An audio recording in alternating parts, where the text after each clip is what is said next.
It's like something out of an action movie. A shadowy organization with global reach and powerful backers shocks the world with a string of brutal terror attacks. Wanna guess who I'm talking about? I'll give you a hint. They're based in Lebanon. They're stronger than the Lebanese army. And they're obsessed with Israel. And not in a good way. That's right. I'm talking about Hezbollah. So who are these guys? Or, more specifically, who is this guy? And why does he say stuff like this? And why is a group based in Lebanon so bent on destroying Israel? The answer is a little more complicated than you might expect. So get comfortable. And let me draw back the curtain on the world's most powerful non-state actor. The origins of Hezbollah. The story of Hezbollah starts somewhere you might not expect. Non-Arab country over 1,000 miles away. One that used to be Israel's closest ally in the Middle East. Got any guesses? Yup, that would be Iran. Hard to believe that Iran and Israel were once BFFs. Ayatollah Khomeini and the Islamic Revolution. But that warm relationship took a serious nosedive when a firebrand Shia cleric known as Ayatollah Ruhollah Khomeini took control of Iran in what he called the Islamic Revolution. Ayatollah Khomeini had lots of strong opinions about lots of different things, including America, which he called the Big Satan, and Israel, alternately known as the Little Satan or the cancerous gland of the Middle East. Charming, right? History of PLO attacks on Israel. Here's the thing about the PLO. Since their inception in 1964, they'd been attacking Israel relentlessly.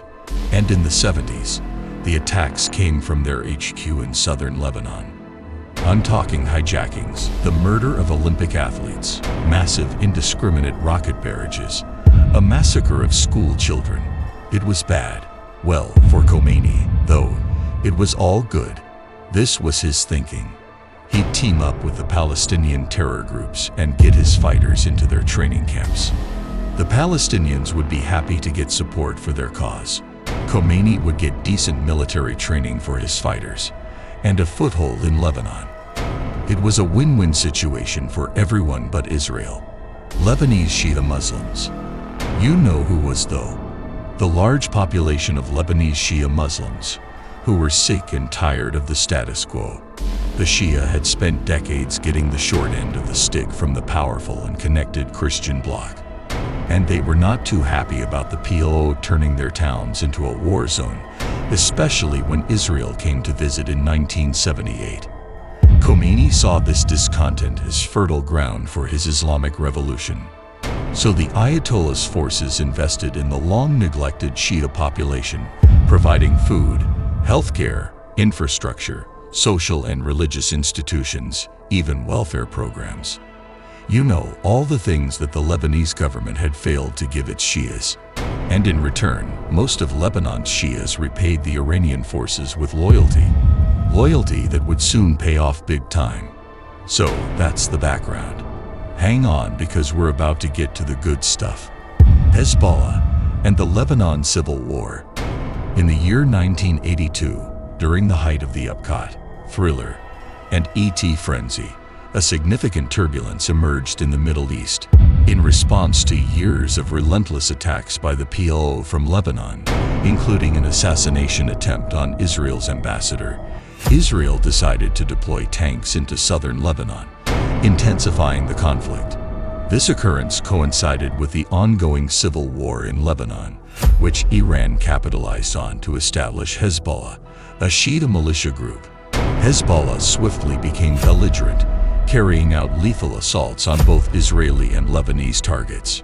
Their manifesto outlined their objectives, which included expelling foreign forces from Lebanon, seeking justice against a Lebanese political party, establishing an Islamic government, and ultimately obliterating Israel. This presented a grave and imminent menace. Truce, guerrilla fighting force becomes semi-legitimate. It took 15 bloody, miserable years, but Lebanon's civil war finally ended in 1990. The truce that ended the war demanded that all camps put down their weapons, except for two. The first was the Lebanese army, And I bet you can guess the second. That's right. Hezbollah was allowed to keep its weapons and continue its struggle to obliterate Israel. Think about that. A guerrilla fighting force, founded and funded by another country, with a pretty insane manifesto, was being treated like a legitimate army.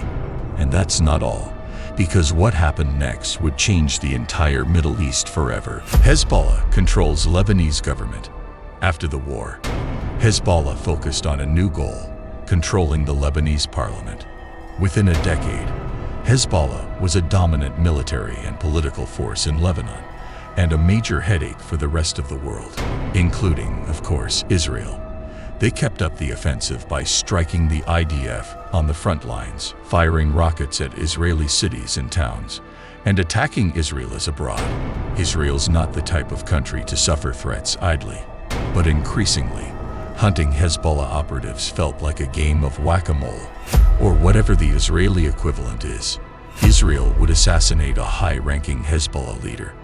Hezbollah would celebrate this new martyr for the cause, and then they'd replace him, which is exactly what happened with Hezbollah's Secretary General in 1992. Hussein Abbas al-Musawi was not the best guy. Israel hoped that assassinating him would weaken Hezbollah. But that's not what happened, because Hezbollah chose someone real special to replace al-Musawi. And he made al-Musawi look like a teddy bear.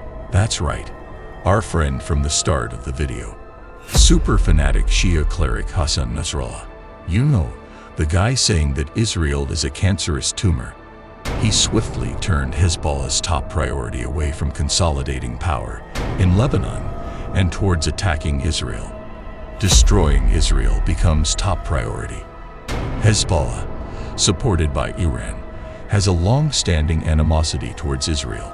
Beyond attacks on Israel's northern border, they activated global sleeper cells in 1992, carrying out attacks worldwide. Despite Israel's withdrawal from Lebanon in 2000, Hezbollah, with 150,000 rockets and 100,000 troops, remains obsessed with opposing Israel, as outlined in their 2009 manifesto rejecting any compromise. Iran continues to provide substantial financial support, estimated at $700 million annually, for Hezbollah's military activities. Network of tunnels. And their military capability isn't limited to rockets. In 2018, the IDF destroyed a network of tunnels, one of them more than 20 stories deep, that snaked from Lebanon into Israeli territory. The tunnels, carved in places from solid rock and graffitied with slogans like "On the way to Jerusalem," provided a sobering glimpse into Hezbollah's military strategy. Had the IDF not discovered and demolished the tunnels could have been used to kidnap and slash or kill Israelis, and to penetrate the country during a ground offensive. The tunnels may have been destroyed, but Hezbollah remains a serious threat to Israeli lives. Cannon booms. The group is battle-hardened, having cut its teeth on the battlefields of Syria during the Syrian Civil War.